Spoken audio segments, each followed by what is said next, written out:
Well, the McGill encampments are still very much making news as the university examines all possible legal options. Can they stay or should they go, and who decides and based on what?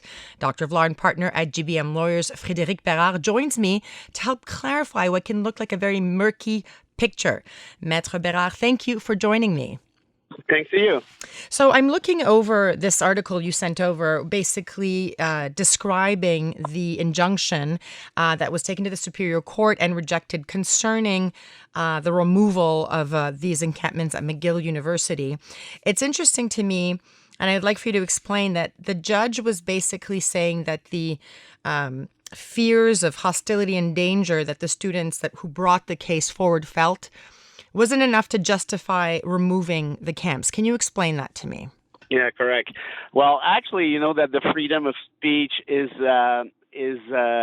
protected by the Charter of Rights, the Canadian Charter of Rights, but also the Quebec Charter of Rights. This is what we call a fundamental right that cannot be violated for any reason. The only reason that could have been raised here would have been a question of security. And the court decided, as you said, that there were no evidence as of now that the right to security was in danger, and there were no violence, for instance, no verbal abuse as well. So the court decided to respect in a way, or to make sure that the freedom of speech will prevail over other aspects. I want to talk to you about this question of freedom of speech because I think, like most people, it seems at times ill-defined. Are there things that we absolutely cannot say or cannot incite in Canada and in Quebec?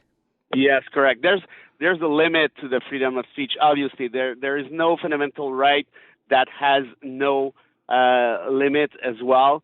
One of the limits of the freedom of speech, the main limit would be the hatred speech, which means, a speech with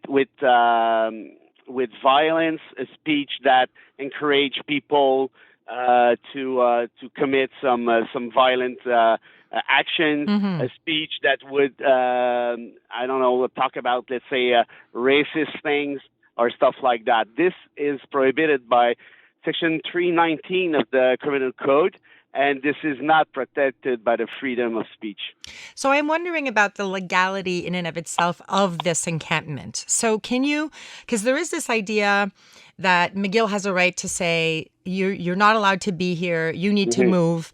The students are saying, we won't move. Is it legal in, simple black and white terms for these camps to be on the McGill campus, or does McGill have a right to ask the protesters to go? Yeah.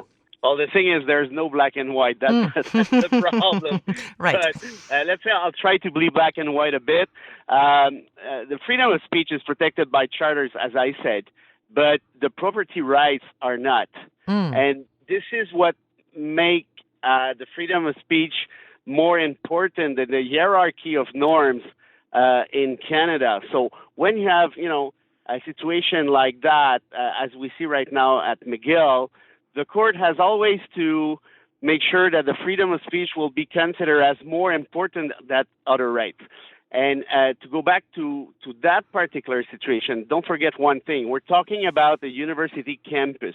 We're not talking about my backyard, your backyard. Right. It's not private rights per se. Any kind of university campus is part of the public property as well, and I think that we need to be very careful with this case, because I think that we want to encourage the freedom of speech on university campus as long as we respect the right to security, as long as we respect, obviously, the hatred speech limit, as I mentioned before. Right. It's interesting that there is a sort of list of what rights are more important. So you're saying the right to freedom of speech it supersedes, if you will, it trumps the right to private property. Let's talk a little bit about what the judge was saying. The judge, in her own words, was basically encouraging the protesters to maybe soften their tone, to use a different language.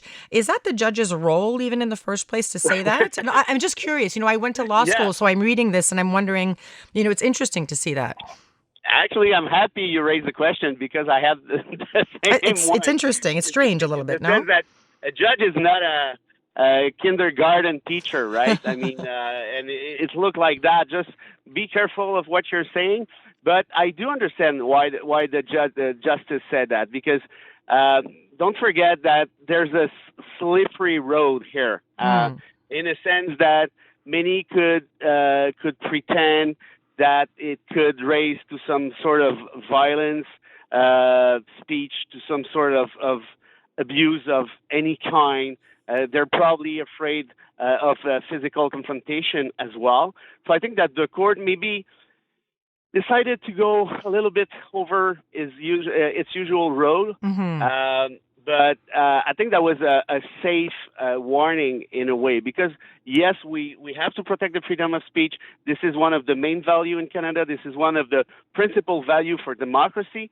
But you need to exercise that right in accordance with the people's right to feel safe, and it includes obviously verbal abuse prohibition. Right. And so finally, my last question is concerning the police. We're seeing the police with their horses, and there's always that question of, we don't want this confrontation to occur because it probably will be violent if it does occur. What legal role or what permissions legally do the police have in this situation? I know it's a big question, but, when can they actually intervene? Yeah.